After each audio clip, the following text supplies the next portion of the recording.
Hello all, welcome back to Endless Food Pot channel.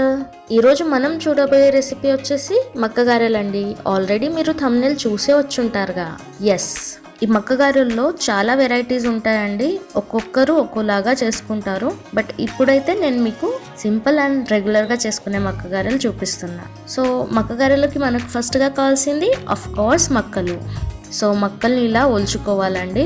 So ఈ మొక్కజొన్నలు తీసుకునేటప్పుడు మీరు ఖచ్చితంగా కొంచెం ముదురు ఉండేవి తీసుకోండి. అదే మీరు లేతవి తీసుకున్నారనుకోండి, స్టార్చ్ అనేది అందులో డెవలప్ అయ్యి ఉండదు అండ్ వాటర్ కంటెంట్ ఎక్కువ ఉంటుంది. సో అందుకనేసి ఖచ్చితంగా ముదిరినవి వేరుకొని ఇలా ఒలుచుకొని పెట్టుకోండి. నేను ఇక్కడ మేజర్ ఏం చేయట్లేదండి మక్కల్ని, బట్ ఇవైతే ఒక 3 కప్స్ ఈజీగా అవుతాయి. సో ఒక 3 కప్స్ మక్కల్లో ఒక కంప్లీట్ వెల్లుల్లి గడ్డని ఒలిచేసి ఇందులో వేస్తున్నా. సో మక్క గారెల్లో కొంచెం వెల్లుల్లి ఎక్కువ ఉంటే మంచి టేస్టీగా ఉంటుంది. సో వెల్లుల్లి ఎక్కువ వేయండి. తరువాత ఒక 1 టేబుల్ స్పూన్ జీలకర్ర అండి, అండ్ ఒక పెద్ద ఉల్లిగడ్డని ఇలా రఫ్గా కట్ చేసి వేస్తున్నా. ఒక 6 to 7 పచ్చిమిర్చి అండి, పెద్దగా ఉన్నాయి ఇవి, బట్ కారం లేవు, ఎక్కువ స్పైసీగా లేదు. మీ స్పైస్ లెవెల్స్ని బట్టి మీరు వేసుకోండి. అండ్ దీంతో పాటే 1 టీ స్పూన్ పసుపు, సాల్ట్ అనేది మీ ఇష్టం అండి, బట్ ఇక్కడ నేనైతే 1 టీ స్పూన్ సాల్ట్ వేస్తున్నా. సాల్ట్ వేసిన తర్వాత నేను దాంతో పాటే 1 టీ స్పూన్ షుగర్ వేస్తున్నా అండి. కొంచెం ఎక్కువ షుగర్ వేసినా పర్లేదండి, కొంచెం తీయగా ఉంటే స్పైసీ తీయగా చాలా బాగుంటుంది టేస్ట్. షుగర్ మాత్రం అస్సలు స్కిప్ చేయొద్దు. అండ్ అలాగే ఒక పిరికెడు కొత్తిమీర వేస్తున్నానండి. సో మంచి ఫ్లేవర్ వస్తుంది.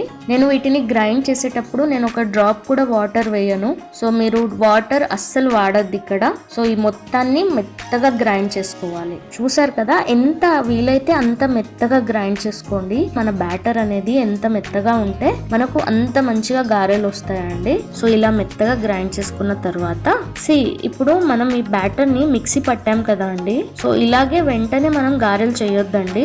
సో అది కొంచెం పిండి టైట్ కావాలి అంటే దీన్ని ఒక అరగంట అయినా మనం పక్కకు పెట్టాలి. మనం ఇప్పుడు దీనికి డీప్ ఫ్రైయింగ్ అనేసి ఒక ప్యాన్ పెట్టుకుందామండి. ఆ ప్యాన్ లో ఆయిల్ హీట్ చేసేద్దాం. ఆయిల్ హీట్ అయ్యే లోపు ఇలా నేను ఒక క్లాత్ తీసుకుంటున్నా. ఒక ఫ్రెష్ క్లాత్ ని వాటర్ లో తడిపేసి ఇలా పెట్టేసుకున్నానండి.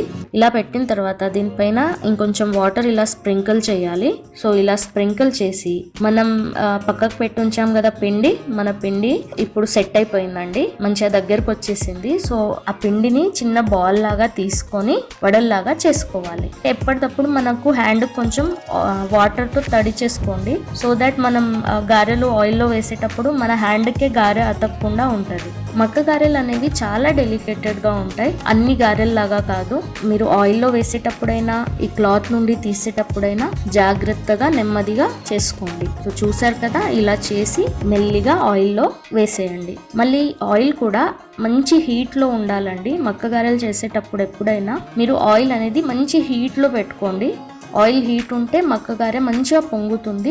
అండ్ మీకు గనక స్వీట్ కార్న్ తో కూడా మక్క గారెలు ఎలా చేయాలో చూడాలి అనుకుంటే, అంటే మనకు మొక్కజొన్నలు అయితే ఎనీ సీజన్ దొరకవు కదండి. సో స్వీట్ కార్న్ అయితే ఎనీ సీజన్ అవైలబుల్ ఉంటాయి కాబట్టి మా ఛానల్లో ఆల్రెడీ వీడియో అప్లోడ్ చేసింది, వెళ్ళి ఐ బటన్ లో చూడండి. ఖచ్చితంగా ట్రై చేయండి, అవి కూడా చాలా టేస్టీగా ఉంటాయి. అండ్ ఇలా వేసిన తర్వాత 2 sides మంచిగా గోల్డెన్ బ్రౌన్ అయ్యేంత వరకు మనం ఫ్రై చేసుకోవాలి. చూసారు కదా, ఆయిల్ అనేది మంచి హీట్ లో ఉండాలి. సో హీట్ లో ఉంటేనే అవి ఇలా మంచిగా పొంగుతాయండి. పొంగడానికి ఇంకొక రీజన్ అంటే, మనం బరకగా పిండి పడితే కనుక ఇవి అస్సలు పొంగవు. సో మనం మెత్తగా పిండి పట్టుకుంటేనే ఇంత మంచిగా పొంగుతాయి. సో మెత్తగా పిండి పట్టుకొని ఆయిల్ కూడా మంచి హీట్ లో ఉన్నప్పుడు వేస్తే ఇంత ఈజీగా అయిపోతాయండి. అండ్ సాఫ్ట్ గా రావాలంటే ఆయిల్ ఎక్కువ హీట్ లో ఉండాలి అండ్ వెంటనే టక తీసేయాలి. సో అలాంటప్పుడే మనకు సాఫ్ట్ గా ఈ మక్క గారెలు అనేవి వస్తాయి.